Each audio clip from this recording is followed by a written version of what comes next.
Alright, y'all, on some real deal, we ain't posted a video in about 2 months, and I'm gonna be so honest with y'all niggas, real talk. That Afro Samurai video was shot in like 2023. We the fakest niggas on the... But anyways, look, I wanted to come on here and do a solo video about the top 4 best anime studios. Now, this is not in order of number 1 best through number 4. If I say it, this anime first, that don't mean this is my number 1 anime. I mean, like, anime studio, right? This just mean, like, this is top 4. So don't do too much. Start with number 1. You can't speak about anime studios if you're not talking about the one and only unlimited budget. Ufotable. No, dead ass. Where is these niggas getting this money from? But we talking about Ufotable, definitely up there with the best studios I ever seen. Like, sometimes these niggas have me looking like these niggas are outside my fucking house or some shit like that. No, like dead ass. I really think these niggas went to the Japan forest and started shooting shit. For 1, Ufotable, and for the anime I'm selecting, Demon Slayer. You literally cannot select Ufotable without selecting Demon Slayer. Now, we talking about scenes in Demon Slayer that had niggas tripping. Alright, the scene with the explosion and shit, it blew up. You did, bitch, did you not think that shit was real? I looked at that shit, what the fuck though? Somebody took a real ass camera and went to the woods and blowing some shit up. That shit not anime. Them niggas lying nowadays. These anime studios real out. They outside, bitch. They out. I'm telling you, they outside. Another part of the trailer we seen, little blood going on with Muzan and that shit look was real.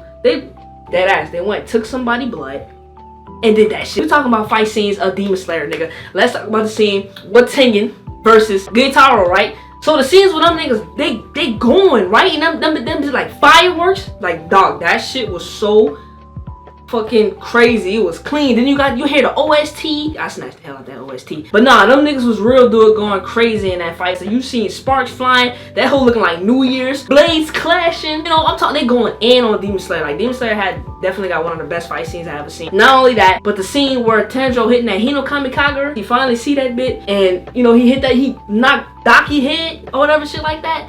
That shit was fire. What else? Oh yeah, the scene, these niggas jumping into the Infinity Castle, right?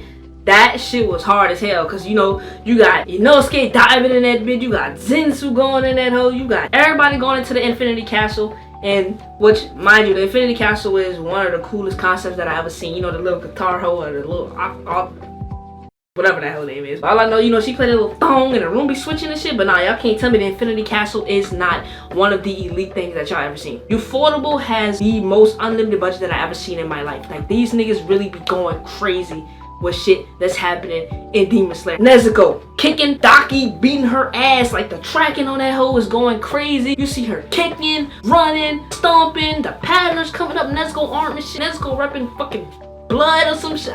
She in the game, we just don't know enough of Demon Slayer, right? Another anime Ufotable we gotta talk about. A lot of people love this anime, but a lot of people don't talk about it. We're talking about Fate. Fate definitely got Ufotable. Definitely was fucking with Fate when we talk about unlimited budget. Let's talk about it. What y'all call her? Artoria or Saber? I'm gonna just say Saber because that's probably what a lot of y'all call her. I'll call about her real government name. So Saber versus Rider. Now mind you, I only watched the prologue of Fate. Don't be mad at me. Nigga, they was going fucking stupid. Rider versus Artoria, and I guess like she corrupted and shit, and like they just boxing, like they throwing them bitches. I guess she like Medusa, Pegasus going on. I really would love to look, just look at the fight, y'all see it, right? I would love to go in, but I ain't watched anime, so description wise kind of horrible. But y'all know what I'm talking about. Let's talk about unlimited budget on that whole fucking fight. Let's talk about the tracking that Ufotable had. I love the tracking that Ufotable has. Came to the scene with Rider versus the assassin. Y'all know the scene I'm talking about when she bent over forward and shit. Like, everybody look, come on nigga, you was looking. You was looking? Don't fucking act like you. She bending over forward, right? And she got the fucking chain. She slinging them chains around and shit. Like, she whooping ass with. Come on, bro. That's not too many times you see a nigga with a chain. I would love to explain the scene more, but if we talk about another scene in the prologue that happened in Fate, Rin jumped off that motherfucking building. She said, "Arch, break my fall." He came up that bitch. You're seeing as I'm seeing as I'm talking. That shit hard as hell, bro. Tracking, realism, everything. Ufotable eating. Number 2, we got Wit Studio. Okay, I'ma glaze the fuck out of Wit. So if we talking tracking, my nigga, we talking Attack on Titan, right? Levi versus Kenny. Now this is probably the most famous scene in Attack on Titan ever, my nigga. So the scene when Kenny pull up, he blow the little pink bitch head off, and Levi like, Kenny! And then he like, yo, Levi. And they start going through the damn Shinagawa district, and you know, Levi running, he evading through them niggas, he, you know, he busting them bitches like hood niggas. They're not hood niggas, I'm playing. They going through that bitch, they busting that bitch. Fly over that bitch like fucking, he like a fish, nigga. You know, my nigga going through the fucking bar and shit, and Kenny hawking his ass. Kenny cold as hell. The acronym is cold as hell. And we talking about another tracking scene. They was underground in the tunnel. Eren, who keeps getting kidnapped, held underground with Historia and Rodriguez. They're sending like the rescue. You know, Mikasa, she don't play about her man, and Wit make sure you know that shit. See Mikasa zooming fast as hell with the little crystals and shit. Tracking, that hoe is going crazy. You see her zooming on that motherfucker ODM. Like, if there's anybody who gonna cut up on ODM, nigga, Mikasa gonna do it every time. I'm talking about this motherfucker moving so fast on ODM, you wondering how her damn back ain't broken, and she going forward and shit like she Naruto running on a damn ODM. We got Levi killing niggas in a blink of a damn eye. We got Sasha shooting her bow through this green smoke, and they like telling Connie be here. You know, he light skinned, so he be doing some other shit. But they like, Connie, stay out the smoke. See Hanji coming through. They did Hanji down bad, I ain't gonna lie. She crashed her motherfucking head right. Boom! I know she had a concussion after that shit. I was surprised she got back up. Another scene we talking about with tracking is Annie, female Titan. Y'all know the scene where we sitting there waiting and we pending, like they trying to jump scare us, and then this bitch hit the fucking corner like Michael Myers or some shit, running through that bitch. She like these, and the tracking, you know, when she's sliding, it's so damn fire. She chasing the horses. Like if I was on the damn horse and I seen this big ass bitch chasing me, bitch, I would've. That fucking horse would have been a Hellcat that day. I know they had Hellcats in that year. Her damn kicks, she kicking heads off. She beating the shit out of Eren. I'm talking Eren getting rocked. And then he start going berserk. He looking like Elmo or something, chasing after her ass. She going like this. The scene where Annie try to climb the wall. Casa come, slice his motherfucking fingers off. Anyways, I love the detail and tracking. AOT is. Wit definitely ate the fuck out of Attack on Titan, bro. Say what you say. And don't talk about this One Piece show, because nigga, I am not a fan. But the merch is fire though. And I fuck with Bobo Hancock. And Nico. For another scene that we got with Wit Studio, Vivi. Bro, please tell me that y'all watch Vivi. It's beautiful, bitch. Real talk. Now, what we're gonna talk about is Vivi. We're gonna talk about the details. So y'all remember that one scene? I think it's raining on Vivi, and the plane blew up. She was trying to, you know, save the little girl that ended up dying on the plane. She had like one arm, raining on her, and it's kind of like depicting like the robot crying and shit. And then we look in her eyes, and that shit look like cotton candy. The detail on Vivi eyes was amazing, bro. Like, you know them shots where like the shit just lock in out of nowhere? Analyze that shit, for analyze. Right now, analyze that shit.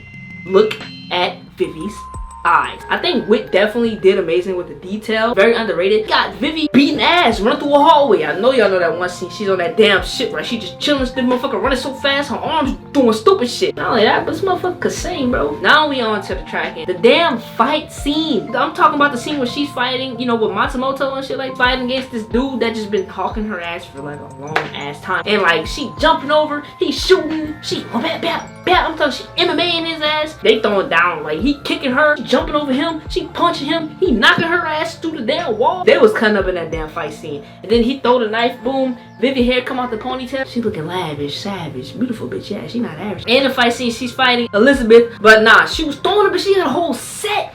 Why the robot got a set? It's like real steel in this bitch. I mean, she bink, bink, bink. You know what I'm saying? They was going in there. Like, I give it to them. Like, they, mind you, they throwing that bitch down to there. And we're gonna do one more anime, which is Vindland Saga. We gotta talk about Thorfinn versus Thorkel. You know what I'm talking about. When Thorfinn hawked that nigga down, jumped off his damn thing with the dual blades, he throwing a bitch with Thorkel. He ended up taking Thorkel, two of his fingers off. Wit ate the fuck out of Vindland Saga. I wish dumb niggas had unlimited budget. They need way more money and love and respect, because they don't get it, but they deserve it. Thorkel, like 8 foot, bitch. That nigga's big. He's a giant, like he's a Titan him damn self. Or a Spartan or something from Halo. Tracking is amazing. We're seeing Thorfinn moving this way. It's like the camera be moving. What is showing us that person POV? But like I'm saying though, Vindland Saga, you gotta give it credit, bro. Even the opening scene of Vindland Saga, you seeing Thorfinn dad and shit, Thors and all that, dog. And I wish I can go more into detail about that. We're gonna let that be that. We're on to Kyoto. Now, Kyoto, you niggas finna know about Kyoto. I know y'all see this baddie behind me. Izumi Nase? You don't know Izumi? Click off. Don't click off. Boy. Nigga, we finna talk about Beyond the Boundary.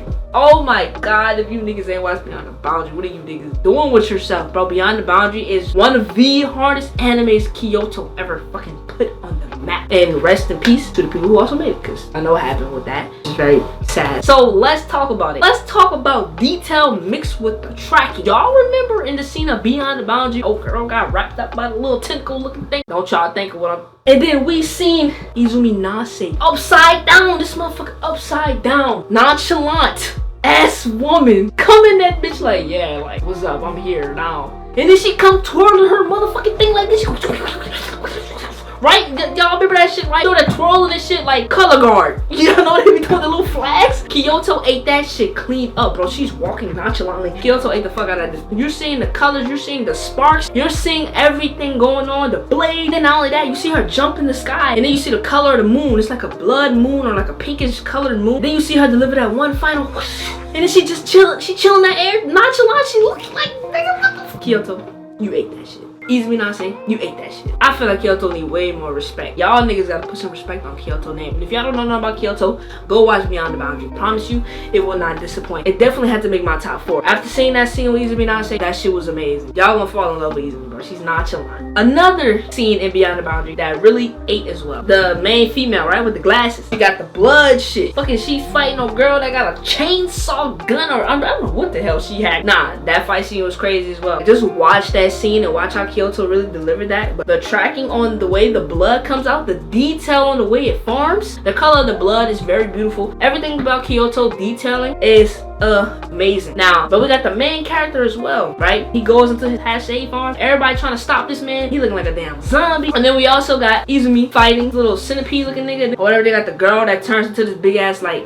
white monster. And then they got the scenes from the movie. Like, you just gonna be seeing Buku clips just play out as I'm talking about this, because it's too much going. Like, Kyoto, yes. Also cannot talk about Kyoto Studio if you're not going to talk about Violet Evergarden. Violet Evergarden is one of the most beautiful animes that I have seen, and Kyoto did a really amazing job delivering the beauty and aspect of this damn anime. The scene where, nah, y'all know how sad it is, spoiler warning, spoilers, when the little girl, the man had a daughter, she died, and she always talked about how she wanted to skip over the water on the single leaf. We gotta talk about that scene, because that shit really ate. The scene where Violet comes in, right, take that big ass leap with the umbrella, she in the sky. Let's talk about the beauty that Kyoto had with that scene. The sky was bright blue. You see her outfit illuminating. You see her elevating. She defining gravity, bro. Pay attention to the details. Like, you really in the air. See her land on the leaf, right? Look at when she step in. My nigga, no. Are you looking?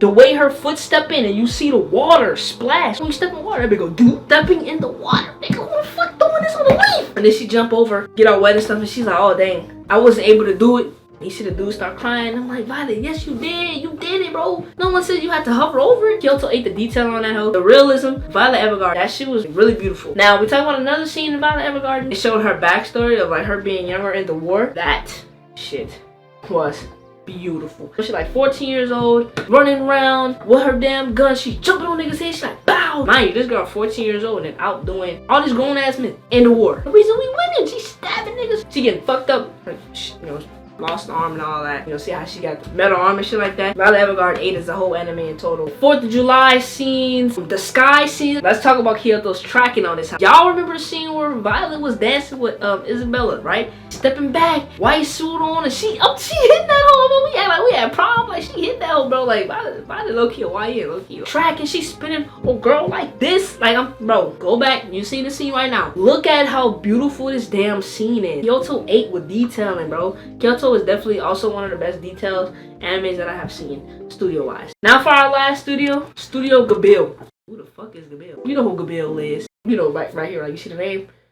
Studio Ghibli, right? I call him Ghibli because the way them niggas eat. Just recently, I watched this movie called The Boy and the Heron. I just call it The Boy and the Heron. Let's talk about the damn detail. Y'all remember the scene? You see the damn bird, right? Spoiler warning. The bird come out the thing, you know, because he got shot in his beak, right? You see all, like, the detail. The shit, though, it looks so real. Like, it's slimy, it's slobbery. Let's talk about the scene where, you know, the old man is dying. He's like, oh, I want you to take over my world. Like, look at the wind. Look at the wind. The wind blowing. Look at the grass. How the grass be swaying. Like, they know. They portray that. Not only that, the sky, they got the clouds. I just watched The Boy and the Heron, but it was a lot going on. But you know what scene we could talk about? The scene when they spreading the jelly on that bread form and she put that all that damn butter and it look real good. It's real detailed. Like, you can really tell they take their time. I definitely think Studio Ghibli got definitely one of the best shits I've ever seen. I'm gonna show you a bunch of scenes that really occurs in The Boy and the Heron, and you tell me for yourself. Like, we're gonna do a bonus. My bad for not going in Studio Ghibli a little more, but like I say, it's the bonus studio, guys. I don't know this whole called 4 degrees Celsius, but recently my friends watched this anime called Children of the Sea,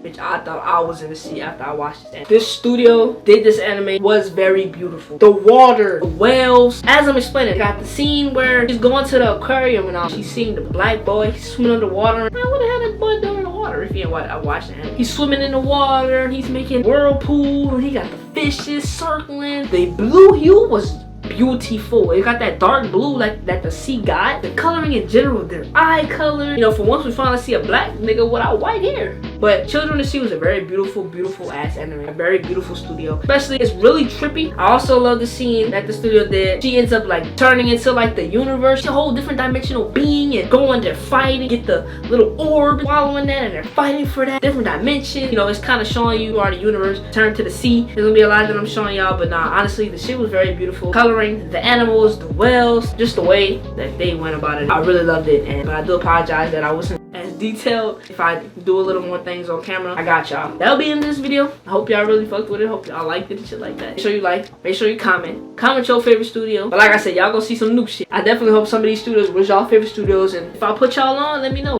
Bye.